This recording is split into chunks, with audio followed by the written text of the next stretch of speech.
Hello, this will be my last video recording for this class, which I'm sure you're all glad that you now see the light at the end of the tunnel. I'm going to start off by discussing some feedback on Module 9. You needed to discuss the brand value and target market in reference to alignment with an ad, and it could have been the same ad that you used for last week. That information is part of the final paper. I have about half graded, which I think is really good since they take between 30 minutes and an hour to grade. And I'm very pleased that most of you, at least most who have submitted and I've graded, you used announcements or the videos, you used the sample paper, you used the rubric, you got all of the sections in there. There were only a couple of people who missed sections of the half that I have graded, so I was very pleased with that. And most of you fixed the errors and issues from previous papers. Not everyone, but most, which makes me very happy. Discussion board 10, you are creating a PowerPoint presentation. It needs to be submitted by Thursday. It's submitted as an attachment in the discussion area. You're going to follow the slide guidelines and include the required slides, which I'm going over now, and review one person's slides for your engagement posting. You only have to do one this week. So, when we start a presentation, we often start with an introduction or an agenda. This is an introduction. A study shows that 96% of executives experience some anxiety about public speaking, and fear of public speaking can interfere with advancement. Is that a reason to study public speaking and get better at it? I think so. There is a citation on this slide. I am showing it at the bottom. I could also put it in note pages, which I believe I've done on another slide. This is an agenda. Planning and preparing a presentation, creating content. My notes to you in this presentation is in red. Use a light background template. It works better than a dark background. I know some people like a dark background, but it is much easier to read a light background. Use first word consistency. Notice my first words are planning, creating, using, avoiding, and ending. All ing words. Notice I don't use the words the, a, and that. You don't need them. Slides are in bullets, not sentences. You don't need a period at the end because it's not a sentence. You should have either an agenda or an overview slide. You do not need both. This is a short presentation, therefore you do not need both. The best slides have a combination of words and pictures. If it's all illustrations, it's hard to follow. If it's all text, it's much less interesting. So try to use pictures as well as text. This is called an infographic. The idea behind an infographic is to use the most frequently used words, and the larger the word, the more often it is, the more often it's used. So this is one on PowerPoint. This is right off of Google. Introduction or agenda. Here's, as I said, you either have to do one or the other. You do not have to do both. An agenda is a list of what will be covered. An introduction can be a quote related to content, as I did, a question to the audience, a fact about a topic, or a brief. And I do mean brief. It should be less than 1 minute if you are going to put a hyperlink into a video, and the video must relate directly to content. It shouldn't just be a nice video. It has to relate to content. So, when I'm doing a presentation, I establish main ideas, organize the messages, prepare an outline, and estimate the length. Again, first word consistency, establish, organize, prepare, and estimate. First word consistency doesn't mean every slide has to be consistent, but whatever your first bullet starts with, that should be the same on the slide. You do not go below a 20-point font on text. It's okay in graphs and charts, but on text it becomes hard to read. I think this is a 28 font. You want to arouse interest. You can do that with quotes, facts, and asking questions. What I'm showing you here are sub-bullets, which are indented. If you're going to use a sub-bullet, use at least two. It's like outlining. If there's a 1, there's a 2. If there's an A, there's a B. Once again, we have first word consistency, arouse, use, share, ask, build, preview. Consider what the main points are that you're going to be discussing.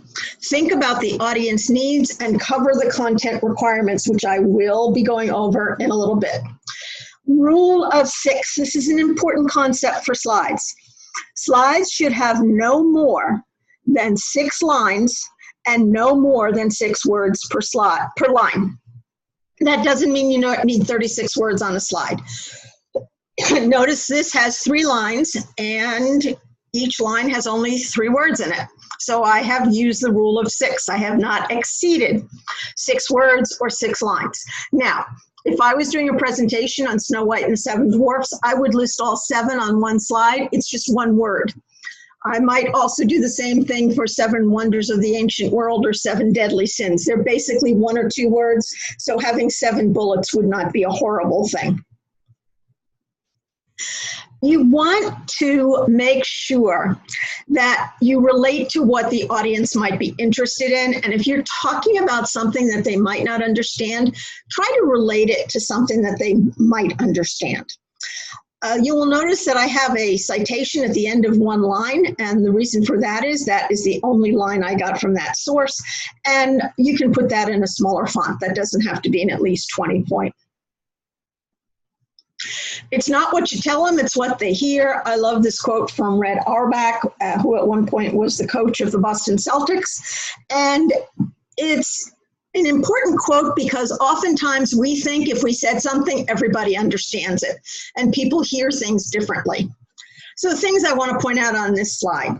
Use a dark color font for text.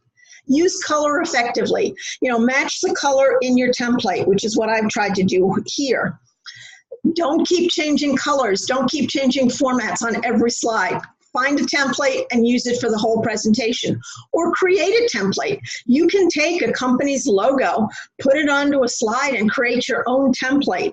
And that's a really good thing to do. And then what you would do is probably try to also match their colors. So I know somebody's using Starbucks, you use the Starbucks logo, you use a green font. Somebody's doing Coca-Cola, you would probably use red as a highlight color, black font. Pick the company logo. It's a great way to develop a font for PowerPoint. Here's the rule of 6 again, 6 words per line, 6 lines per slide, and 1 idea per slide. The most important thing is slides are not a paper in PowerPoint. You are not repeating a paper. You write in brief bullets. You do not write sentences or paragraphs. You are not putting the memos that you did for internal, external for the 2 scenarios. You're not doing the memos you did for the cultural differences. Those are not going on your slides. You're not cutting and pasting a memo in 11-point font that no one can read into slides. Keep it simple. Use your bullets for main points. Make sure they're visible. Clip art is not a great thing to use. Try to use illustrations that you can find from places like Google, or you can create an illustration. You can create a chart. Sans serif font. There is no such thing as sans serif. Sans serif is a type of font. Sans serif fonts include Comic Sans, which is what I've used here, Arial, Tahoma, Verdana. Times New Roman, which is a font that most people use for papers, is a serif font. Great for papers, not so good for slides. Here's the comparison. Sans serif fonts have stronger lines that are easier to read because they don't have squiggly fancy lines. You can see that Times New Roman, Footlight, Lucinda Handwriting, and Baskerville are all more fancy fonts, and the lines are not as strong as the sans serif fonts. You only need to capitalize the first word in slides. You want to avoid all caps, and I'm going to show you in a second why, and it's not about shouting like it is in email. Use photos, logos, charts rather than clip art. Find or create an interesting template. Avoid one sub-bullet, and keep slides simple and easy to read. I'm going to give you a second to see if you can read this.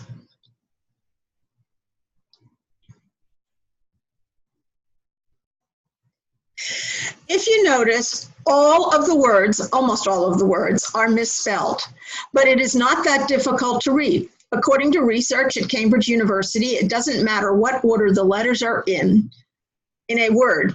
The only important thing is that the first and last letters be in the right place. The rest can be a total mess, and you can still read it without a problem. This is because the human mind does not read every letter by itself, but the word as a whole. We don't do that when we write in all caps. This is one of the reasons it is a good idea on slides to write in upper and lower case. Focus on ideas, not on slides, when you're preparing a presentation. Clip art should be used appropriately. Don't overuse it. It's not great for illustrations. Use only if it enhances a point, and it's good on non-content slides, like an agenda, like a summary, like a question slide, which I'm getting to. Anxiety, which you shouldn't have in this particular case because you're not actually presenting, but how do you get over anxiety? You practice, practice, practice. You write out your presentation in bullets. You do not memorize. You do not write out a script, because then you tend to read it, and then when you're reading or memorizing, you forget. Don't tell jokes, but it's good to use humor. Also, anxiety. Be the little engine that could rather than Chicken Little. Little engine that could kept saying, I think I can, I think I can, I know I can, whereas Chicken Little is always complaining that the sky is falling. Power poses are another way to get ready for a presentation. You've got the alpha, the one I like to call Wonder Woman, or winner, which is touchdown or goal. You can practice these in the ladies' room or the men's room in a stall before you have to present, and it actually does get you pumped up. Whether you think you can or think that you can't, you're right. I think this quote from Henry Ford is so important, because so many people say, I can't present, I'm afraid of presenting, I'm not good at it. But if you tell yourself you can do it and psych yourself up that you can do it, you're more likely to be able to do it. Love this sign. One of the things about presentations is be prepared for the unexpected. I just got a presentation from a student in a class that does have to do a voice, and the voice wasn't there. So make sure you check everything before submitting. All right, so here are the required slides. A title slide, which puts the title of your presentation and your name, an intro or an agenda. Then you have all the content slides, which are based on requirement. The summary slide, which does not repeat the agenda. It can be a different quote, it can be a different question. A question slide, which is literally to say to the audience, are there any questions? And a reference slide in APA format. The deepest sin is believing without evidence. This is why we require that you have sources on all of your papers and presentations. The biggest problem in communication is the illusion that it's taken place. We think just because we've said it, we've communicated it. Okay, so here we go. Include the best practices slide, which I've just gone over. Follow the slide guidelines. Avoid sentences and paragraphs. Follow the rule of 6. Only you capitalize the first word. Use first word consistency. Avoid all caps. Use graphs, charts, and photos, but not clip art. Provide enough to help present the information so that the person in class who's going to look at your slides is going to understand them, and allow audience to follow along with what you're trying to say. Summarize key points. If you have actions, you state them as verbs. You end on a positive note by asking for questions. Summary. Summaries are easy if you plan, prepare, practice, and perform, and if you're clear, compelling, captivating, and confident. Focus on the key points in the paper. Do not repeat the paper.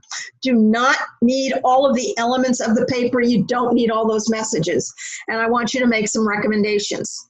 So here is the content for the presentation. You have a title, an intro or an agenda slide.